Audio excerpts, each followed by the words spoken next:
Hey guys, welcome back to my channel. For those of you who don't know, my name is Yanika, and this week I wanted to do a follow-up of my last video.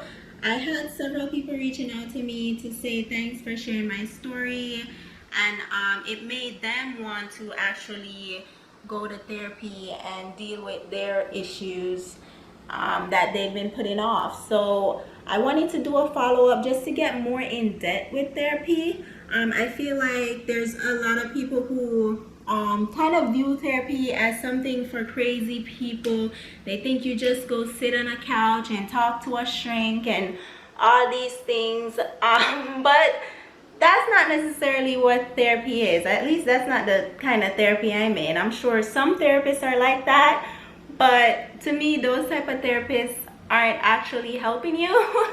So I wanted to just do this video to get more in depth about my process going through therapy, and just basically give a step-by-step process on how therapy works.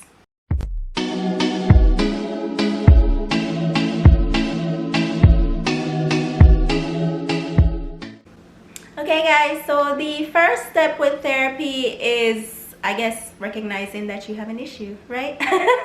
Recognizing that you have an issue. Like for me, I know that I had an issue once I realized that my mental was a little bit off after what I went through. I'm just like, this isn't me. I'm not doing what I'm supposed to do. I'm not this. I'm thinking these thoughts. And that's not me, because generally I have like very positive thoughts. I'm very much like super motivated, a super go-getter, all those things. And I realized I wasn't being that way after what happened to me. So the first step is really recognizing your issue. You might have a different issue. Maybe you lost someone. Maybe you lost a job. Maybe you got into an accident. I mean, whatever the issue may be, just make sure that you recognize that you have an issue so that you can actually deal with the issue. The next step is to go ahead and look up a therapist. For me, because I went through the sexual abuse hotline, they actually went on a search for a therapist in my area. Because when I started, I mean, COVID was still going on and everything, so my therapy has been virtual. But if you didn't go through a hotline or something like that, then you can also look online. I'll post some links below on some places you can go to search for therapists.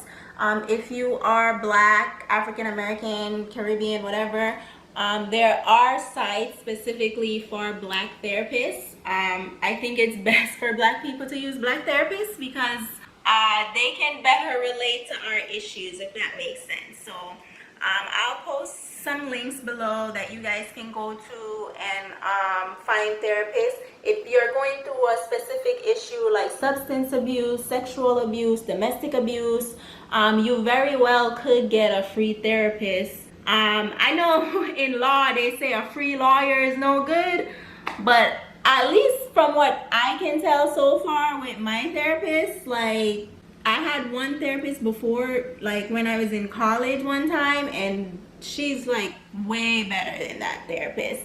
So she's free, but she's doing her job. I feel like she's done a great job with me. So that's the second step, is just going online and finding a therapist. There's resources for free therapists if you don't have insurance, if you don't have the money to pay for a therapist. Depending on what your issue is, you could be able to get a free therapist. So I'll post some links below and you guys can check them out. After you search for a therapist, whether you do it on your own or you go through a hotline or something, they'll connect you with a therapist. You'll get matched up and confirmed for your first meeting. In your introductory / orientation sort of meeting, you'll get to introduce yourself to your therapist. Typically, they'll tell you a little bit about themselves. You start talking about yourself. For me, she told me that I didn't have to talk about the issue if I wasn't comfortable.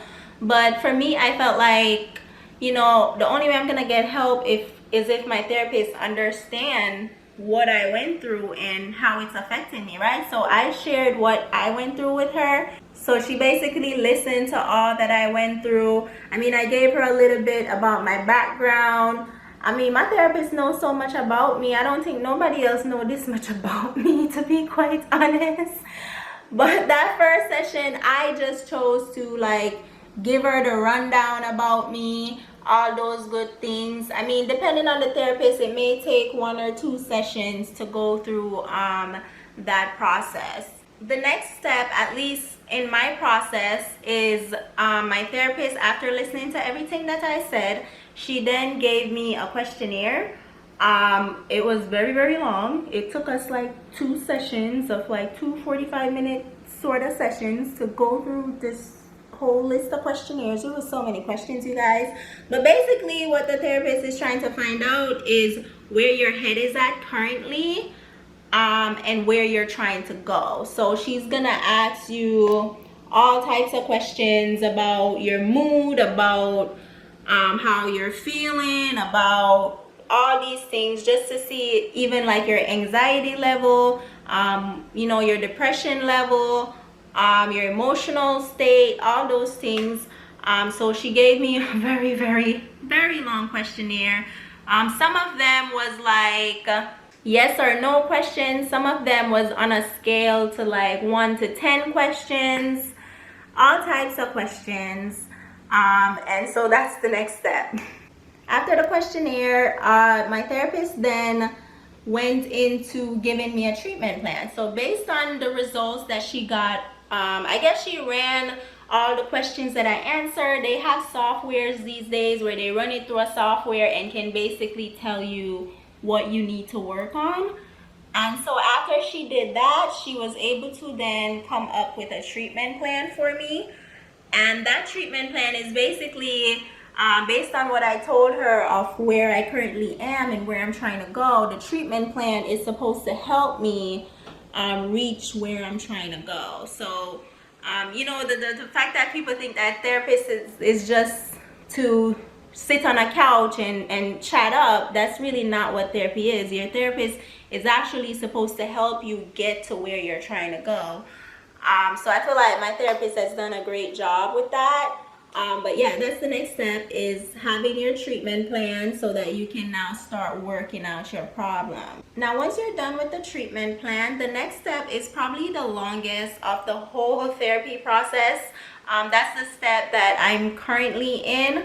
And that's where you do like your weekly check-ins and modification to your treatment plan. So every week, I talk to my therapist like about what I got going on in my life, how I'm feeling, am I getting any better, do I feel any better, how is my, you know, depression level, anxiety level, things like that. And then if there's adjustments that needs to be made in the treatment plan, she'll make adjustments. Like there was one point where, you know, my motivation level was very low and I felt like I wasn't doing what I was supposed to be doing. So what my therapist did was she basically gave me like a worksheet where I had to basically plan out my day, like each hour of my day. Like what am I gonna do from 8 a.m. to 9 a.m., from 9 a.m. to 12 p.m. You know, like what am I gonna do throughout the day? Like I had to schedule everything in. So if I go to the gym in the morning, then I do work, then I go to lunch, then I do work again, or maybe I do school stuff, or if I go to the gym in the evenings, or if I just watch some Netflix, or if I go socialize. So whatever it is that I'm doing throughout the day, or I plan to do throughout the day, that's what I had to do. And then I did that for like the whole week, and I had to do this schedule. I did that for about a month to help me get back on track, because of what I went through, I kind of lost focus of a lot of things, and I had a hard time like focusing basically. So that kind of helped me. That was like one modification she had to make. There was another time like she basically put me through this like meditation for a few weeks. I was doing like meditation, which was very relaxing, by the way. And then another thing, now actually she's doing like accountability checks with me I mean, my therapist, she's A1. Like, I hope they pay her well. She's A1. But right now, she does accountability checks with me. Like, I'm in a much better place than when I first started therapy. I'm actually almost done with my therapy, and it's been very helpful. But I still sometimes slack off a little bit because I lose focus. At least once or twice a week, I feel like I just completely lose focus. So basically, she tries to help me get that focus back by saying, okay, what's something you're trying to accomplish this week? And she'll check in with me on a certain day to say, okay, did you do this that you said you were gonna do? And that's just my reminder, like, if I didn't do it, oh, you need to get this done right now. So there's modification throughout the therapy process. You know, you're not gonna get everything perfect, and that's okay. Like, we're human beings, we're not perfect, so that's okay. The point of the matter is at least trying, because in doing this, you're gonna get to where you're trying to go. For me, I feel like, had I not been using a therapist, is it possible I could get back to where I was? Sure, but I think it would have took me a lot longer. I think that with having a therapist, it's been very beneficial because, like, I have to see her every week. So it's like, if I don't do what I'm supposed to do, then she can call me out on it. You know what I'm saying? But yeah, that's the next step, is basically just week by week check-ins, modifications. Like, some weeks you're gonna take one step forward, other weeks you might take 2 steps backward. Like, that's what this whole process is during this phase of your therapy. It's just a lot of you know, making sure that you're doing what you're supposed to get your mental right, to get your head right, all those good things. Then we get to the final step, which is basically finishing up your therapy. I'm sure at the end she's going to basically, like, give me another questionnaire of some sort and see where I am. My therapy ends in like few months, and I think that by the time it ends, I'll be where I was trying to get to, and she's been very helpful with that. So that's the final step, is just basically going over all that you learned and all those good things, then finishing up your therapy and making sure that you have what you need. Now, I'm sure at the end, like, if you feel like you're not where you're trying to go, then you can go longer with your therapy. For me, I think that I'll be done when it's done. But for some people, you might want to go longer. For some people, you might go shorter, because you might, whatever your issue is, you might have worked it out a lot sooner than you thought. I feel like I'll probably work out mine a lot sooner than the end, but I think I'll just still finish up until the end, just to make sure. Now, some bonus things. One of the things you also learn in therapy is coping skills.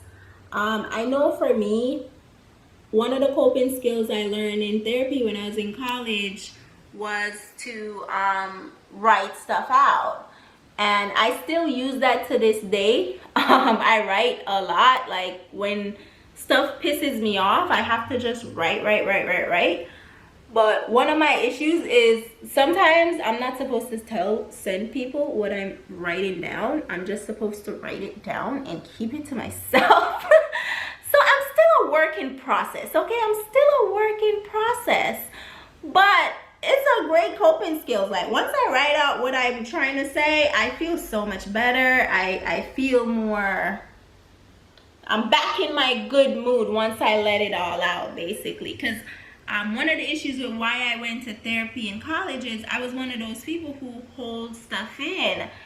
And it's not pretty when you hold stuff in. Once it's ready to come out and you blow up, it's not pretty. So I had to go to therapy to heal from, it was certain things I was going through in college, but also to heal from certain things I went through in childhood. And the coping skill I learned was to just write stuff down and let it out. Because, you know, that therapist wasn't as in-depth as my therapist now. That therapist just listened to me and helped me find coping skills. But I think at that time what I needed was someone to just listen to me vent, basically. And some people might say, why don't you go to like a friend to vent and stuff like that? I mean, you can vent to friends, but the problem with venting to friends is because you have like a connection, an emotional, personal connection with a friend may not be able to advise you the way that a therapist can. And I mean, you have to think these therapists are trained to do what they do. These therapists are trained to help you overcome whatever issue you're going through. So, you know, your friend isn't trained to do all of that. And even if they were, because of their personal relationship to you, they might advise you in a way that is not necessarily the best, because of their own personal emotional connection to you. So that's why it's better to go to a therapist versus a friend. Also, a friend typically isn't gonna be laying out a whole treatment plan for you like my therapist does. You know, having that treatment plan has been very, very helpful in getting me back to where I was trying to go. Another thing with therapy is sometimes you're gonna go through phases where you're going through something differently than what you initially went into therapy for, and then you might have to do a little bit of therapy just for that thing, right? Like when I went through the phase of having to forgive myself for crossing my own boundaries, that was a whole phase where you know, I was supposed to like write out a whole letter to myself, basically like forgiving myself. So that's the other thing with therapy. Sometimes you start going through different things while you're in therapy, and therapy actually helps you with those things as well, as you're trying to adjust and get to where you're trying to go. Overall, you know, I hope that this video has been helpful for anyone considering therapy. I highly suggest it. It's not a forever thing. It might take you 3 months, it might take you 6, it might take you 2 years. It really depends on you and what your personal issues are. But never be afraid to go. Like, don't think that, you know, the stigma placed on it about it being for crazy people. Like, no, like it's not just for crazy people. And to be honest, we're all a little crazy, so yeah. You know what I'm saying? Like, go to therapy if you need it. If you want to actually push yourself forward, because sometimes the thing is, sometimes you have an issue that you're not dealing with, which is causing you to not get to your best self. Honestly, since going through therapy this time, I was realizing there's a few other things I needed to work out that I didn't even realize I had those issues till I was in therapy. And I was like, yeah, you know, like I was actually happy to be in therapy because it made me recognize those issues and work at them. And it's been so helpful to my life. Like, it's been very, very helpful in where I'm trying to go. So, you know, like, therapy might help you recognize some issues that is you buried deep down that you did not want to address, and you'll have to just address it. Because if you want to get better, if you want to get to your best possible self, then you have to work out all those issues. And so hopefully this video will help you guys not be so scared of therapy. It's not the end of the world. It's not like a process where they're like, I mean, unless you're really like psychotic, it's not really meant to be a process where you're being like psychoanalyzed. I mean, granted, if you don't have real mental issues, like if you're someone who is like me where I don't have any real mental issues, it's just I went through something traumatic and I have to heal from that, right? But there are people with actual mental issues, and that's okay as well. If you have real mental issues, then you definitely need to go to therapy, because not only will you harm yourself, you also harm those around you if you don't address your issues. So there's nothing wrong with having issues. We all have issues. It's not the end of the world. So hopefully this video will encourage someone who has been holding off on therapy for whatever reason to go ahead and go. It's not the end of the world. It's a very enlightening process, let me put it that way. I want to thank you guys so much for watching, and I will see you in my next video.